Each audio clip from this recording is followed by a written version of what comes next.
Hello friends, welcome back to Saji's home glow. അപ്പോൾ ഇന്നത്തെ നമ്മുടെ വീഡിയോയുടെ തംബ്നെയിൽ കണ്ടിട്ടുണ്ടാകുമല്ലോ അല്ലേ? ഞാൻ കൂടുതൽ വലിച്ചു നീട്ടി പറയണമെന്നില്ല.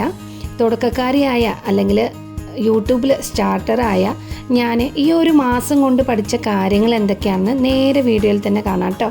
അതൊക്കെയാണ് ഞാൻ ഈ വീഡിയോയിൽ പറയുന്നത്. വീഡിയോ കാണുന്നതിനോടൊപ്പം ചാനൽ കൂടി ഒന്ന് സബ്സ്ക്രൈബ് ചെയ്ത് സപ്പോർട്ട് ചെയ്യാൻ മറക്കല്ലേ. തൊട്ടടുത്തുള്ള ബെല്ലൈക്കൺ കൂടി ഒന്ന് ക്ലിക്ക് ചെയ്ത് വെച്ചോളൂ. ഇനി വരുന്ന നല്ല നല്ല വീഡിയോസ് ഒന്നും മിസ്സാവാതിരിക്കാൻ അത് സഹായിക്കും. എൻ്റെ യൂട്യൂബ് ജേർണി സത്യത്തിൽ തുടങ്ങുന്നത് 2020 കേട്ടോ. അന്ന് മോൾക്ക് വേണ്ടി ലേൺ വിത്ത് സൈറ എന്നൊരു ചാനലാണ് തുടങ്ങിയിട്ടുണ്ടായിരുന്നത്. കുറച്ച് ഷോർട്സൊക്കെ ഇട്ട് നോക്കി, പക്ഷേ വിചാരിച്ച പോലെ റീച്ചോ അല്ലെങ്കിൽ വ്യൂസോ ഒന്നും കിട്ടിയിട്ടുണ്ടായിരുന്നില്ല. അങ്ങനെ ആ ശ്രമം അവിടെ അവസാനിപ്പിക്കേണ്ടി വന്നു. പിന്നെ മക്കളെ വെച്ച് ചെയ്യുമ്പോൾ അവരുടെ ഒരു കോപ്പറേഷൻ കൂടെ വേണമല്ലോ. അങ്ങനെ അതവിടെ നിന്നു. എന്നാൽ 2026 പുതിയൊരു പ്രതീക്ഷയോടെയാണ് ഞാനിപ്പോൾ പുതിയ പേരിൽ ഞാൻ വീണ്ടും യൂട്യൂബിലേക്ക് തിരിച്ചെത്തിയിട്ടുണ്ട്. സജീസ് ഹോം ഗ്ലോ എന്നാണ് കേട്ടോ എൻ്റെ ചാനലിൻ്റെ പേര്. ഇപ്പോൾ ഈ ചാനൽ തുടങ്ങിയിട്ട് ഒരു മാസം പൂർത്തിയായിട്ടുണ്ട് കേട്ടോ. ഒരു തുടക്കക്കാരി എന്ന നിലയിൽ ഈ കഴിഞ്ഞ 30 ദിവസം കൊണ്ട് യൂട്യൂബിൽ നിന്ന് ഞാൻ പഠിച്ച വളരെ പ്രധാനപ്പെട്ട കുറച്ച് കാര്യങ്ങളാണ് ഇന്നത്തെ ഈ വീഡിയോയിലൂടെ ഞാൻ നിങ്ങളുമായിട്ട് ഷെയർ ചെയ്യുന്നത്.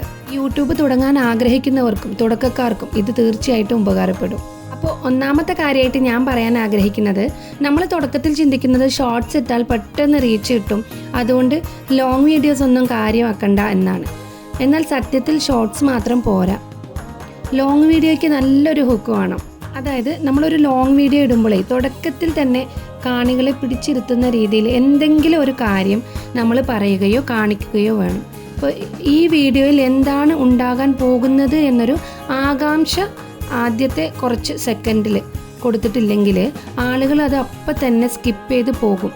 അതുകൊണ്ട് വീഡിയോ എത്ര നീളമുള്ളതാണെങ്കിലും അതിൻ്റെ തുടക്കം ആളുകളെ ആകർഷിക്കുന്ന തരത്തിലുള്ള നല്ലൊരു ഹുക്കോടെ ആയിരിക്കണം സ്റ്റാർട്ട് ചെയ്യേണ്ടത് എന്നുള്ളതാണ്. നമ്മൾ പുതിയ ആളായതുകൊണ്ട് ലോങ് വീഡിയോകൾ പെട്ടെന്ന് ആളുകളിലേക്ക് എത്തണമെന്നില്ല. എന്നാൽ ഷോർട്സ് അങ്ങനെയല്ല. യൂട്യൂബ് അൽഗോരിതം അത് പെട്ടെന്ന് ആളുകളുടെ ഫീഡിലേക്ക് എത്തിക്കും. വളരെ ചുരുങ്ങിയ സമയം കൊണ്ട് കാണികൾ കണ്ടു തീർക്കുകയും ചെയ്യും. എന്നതുകൊണ്ട് തന്നെ വീഡിയോ ഇഷ്ടപ്പെട്ടാൽ ആളുകൾ പെട്ടെന്ന് സബ്സ്ക്രൈബ് ചെയ്യാനുള്ള സാധ്യതയും കൂടുതലാണ്. പിന്നെ വേറൊരു കാര്യം എന്നുള്ളത്, സമയം കുറവ് മതി.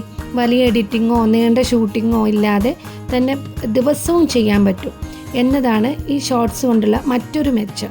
ചുരുക്കത്തിൽ നമ്മളെയും നമ്മുടെ ചാനലിനെയും ഒരു വലിയ കൂട്ടം ആളുകളിലേക്ക് എത്തിക്കാനുള്ള ഒരു നല്ല വഴിയാണ് ഷോർട്സ്. തംബ്നെയിലും ടൈറ്റിലുമാണ് പ്രധാന ഒരു വാതിൽ. അതാണ് നമ്മൾ രണ്ടാമതായിട്ട് ശ്രദ്ധിക്കേണ്ട കാര്യം. അതായത് കണ്ടന്റ് നമുക്ക് എത്ര മികച്ചതാണെങ്കിലും ആളുകൾ ക്ലിക്ക് ചെയ്താലേ വീഡിയോ കാണൂ. നമ്മുടെ കണ്ടന്റ് എത്ര മികച്ചതാണെങ്കിലും തംബ്നെയിലിൽ ആകർഷകമല്ലെങ്കിൽ ആരും അത് ക്ലിക്ക് ചെയ്യില്ല. ഫോണ്ട് വലുതാക്കി വ്യക്തമായ ചിത്രങ്ങളും കുറച്ച് വാക്കുകളും മാത്രം ഉപയോഗിച്ച് തംബ്നെയിൽ ചെയ്യാനും ആളുകളിൽ ആകാംക്ഷ ഉണ്ടാക്കുന്ന ടൈറ്റിൽ നൽകാനും ഈ ഒരു മാസം കൊണ്ട് ഞാൻ പഠിച്ചിട്ടുണ്ട്. ആളുകൾ നമ്മുടെ വീഡിയോ കാണണോ എന്ന് തീരുമാനിക്കുന്നത് ആദ്യം തംബ്നെയിൽ കണ്ടിട്ടാണ്. അതുകൊണ്ട് ആളുകളുടെ ശ്രദ്ധ പെട്ടെന്ന് ആകർഷിക്കുന്ന ലളിതവും അതുപോലെ വ്യക്തവുമായ തംബ്നെയിലുകൾ ഉണ്ടാക്കാൻ ശ്രമിക്കുക. ഒരുപാട് കാര്യങ്ങൾ കുത്തി നിറയ്ക്കാതെ കാണുമ്പോൾ തന്നെ വിഷയം മനസ്സിലാക്കുന്ന ഒരു രീതിയിലായിരിക്കണം ഇത് സെറ്റ് ചെയ്യേണ്ടത്. തംബ്നെയിലിനൊപ്പം തന്നെ പ്രധാനമാണ് നല്ലൊരു ടൈറ്റിലും. ആളുകൾ യൂട്യൂബിൽ സെർച്ച് ചെയ്യാൻ സാധ്യതയുള്ള വാക്കുകൾ അല്ലെങ്കിൽ കീവേഡ്സ് അടങ്ങിയ, എന്നാൽ കാണുമ്പോൾ തന്നെ ക്ലിക്ക് ചെയ്യാൻ തോന്നുന്ന രീതിയിലുള്ള ടൈറ്റിലുകൾ കൊടുക്കാൻ ശ്രമിക്കുക. ചുരുക്കത്തിൽ വീഡിയോ ഉള്ളിൽ എത്ര സൂപ്പറായാലും ആളുകളെ ഉള്ളിലേക്ക് കൊണ്ടുവരുന്ന ഒരു വാതിൽ എന്ന് പറയുന്നത് ഈ തംബ്നെയിലും ടൈറ്റിലുമാണ്. മൂന്നാമതായിട്ട് വാച്ച് ടൈം കൂട്ടാൻ കണ്ടന്റിലെ സസ്പെൻസ് അല്ലെങ്കിൽ സ്ട്രക്ചറാണ് നമ്മൾ ശ്രദ്ധിക്കേണ്ടത്. ആളുകൾ വീഡിയോ മുഴുവൻ കണ്ടാലേ യൂട്യൂബ് അത് മറ്റുള്ളവരിലേക്ക് റെക്കമെൻഡ് ചെയ്യൂ എന്നുള്ളത് എനിക്ക് മനസ്സിലായിട്ടുണ്ട്. അപ്പോൾ വാച്ച് അവർ കൂട്ടണമെങ്കിൽ ആളുകൾ വീഡിയോ കൂടുതൽ സമയം കാണും. അതിനായിട്ട് നമ്മൾ വീഡിയോ വെറുതെ നീട്ടി പറയാതെ പോയിന്റുകളായിട്ട് തിരിച്ച് പറയുന്നതാണ് നല്ലത്. പ്രധാനപ്പെട്ട ടിപ്പ് അവസാനത്തേക്കൊക്കെ മാറ്റി വെക്കുന്നത് ആളുകളെ പൂർണ്ണമായിട്ടും വീഡിയോ കാണാനും പ്രേരിപ്പിക്കും. യൂട്യൂബിൽ മോണിറ്റൈസേഷൻ കിട്ടാനും ചാനൽ വളരാനും ഏറ്റവും ആവശ്യമായ ഒന്നാണ് ഈ വാച്ച് ടൈം. സംസാരിക്കുമ്പോൾ വലിയ ഗ്യാപ്പുകളൊന്നുമില്ലാതെ ആവശ്യത്തിന് മാത്രം കാര്യങ്ങൾ പറയുക. മടുപ്പ് തോന്നാതിരിക്കാൻ ഇടയ്ക്കിടയ്ക്ക് ബാക്ക്ഗ്രൗണ്ട് മ്യൂസിക്കും കൂടെ കൊടുക്കാം. പിന്നെ വെറുതെ വീഡിയോയുടെ നീളം കൂട്ടാൻ വേണ്ടി ആവശ്യമില്ലാത്ത കാര്യങ്ങൾ വലിച്ചു നീട്ടി പറയരുത്. പറയുന്ന കാര്യം വ്യക്തമായും കൃത്യമായും പറഞ്ഞാൽ ആളുകൾ വീഡിയോ മുഴുവനായിട്ടും കാണും.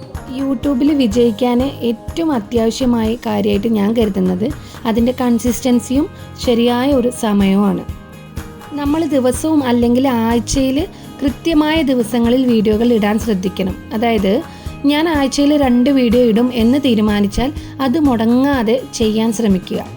സ്ഥിരമായിട്ട് വീഡിയോകൾ വരുമ്പോൾ മാത്രമാണ് യൂട്യൂബ് അൽഗോരിതം നമ്മുടെ ചാനലിനെ ആക്റ്റീവായി കണക്കാക്കുകയും കൂടുതൽ ആളുകളിലേക്ക് എത്തിക്കുകയും ചെയ്യുന്നത് എന്നുള്ളതാണ് സത്യം. നമ്മളെപ്പോൾ വീഡിയോ അപ്ലോഡ് ചെയ്യുന്നു എന്നതും വളരെ പ്രധാനമാണ്.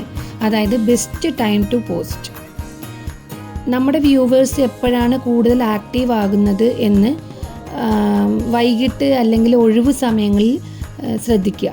ഉദാഹരണത്തിന് നമ്മൾ വൈകിട്ട് 6 മണിക്ക് ശേഷം അല്ലെങ്കിൽ ഉച്ചയ്ക്ക് ശേഷമുള്ള സമയങ്ങൾ നമ്മൾ പോസ്റ്റ് ചെയ്യാൻ ശ്രമിക്കുക. ആ സ്ഥിര സമയത്ത് നമ്മൾ ആ കൺസിസ്റ്റൻസി എപ്പോഴും ഉള്ളതുപോലെ ആ സ്ഥിര സമയത്ത് തന്നെ വീഡിയോകൾ ഇടാൻ ശ്രമിച്ചാൽ തുടക്കത്തിൽ തന്നെ നമുക്ക് നല്ലൊരു റീച്ച് കിട്ടാൻ സഹായിക്കും. ചുരുക്കത്തിൽ പെട്ടെന്ന് ഒരു ദിവസം കൊണ്ട് യൂട്യൂബിൽ മാജിക് ഒന്നും സംഭവിക്കില്ല. നമ്മൾ ക്ഷമയോടെയും കൺസിസ്റ്റൻ്റായിട്ടും മുന്നോട്ട് പോയാൽ മാത്രമേ നമുക്ക് നല്ലൊരു ഫലം കിട്ടൂ എന്നുള്ളതും മനസ്സിലാക്കിയെടുക്കാം. 5ാമത്തെ മെയിൻ പോയിൻ്റ്, ഇത് എല്ലാവർക്കും നടക്കുന്ന ഒരു കാര്യമാണ് കേട്ടോ. തുടക്കക്കാരെല്ലാവരും ഫേസ് ചെയ്യുന്ന ഒരു പ്രോബ്ലമാണ്.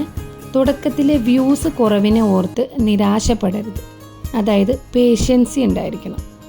നമുക്ക് ലോങ് വീഡിയോകളെ മനസ്സിലാക്കാൻ യൂട്യൂബ് കുറച്ചധികം സമയമെടുക്കും.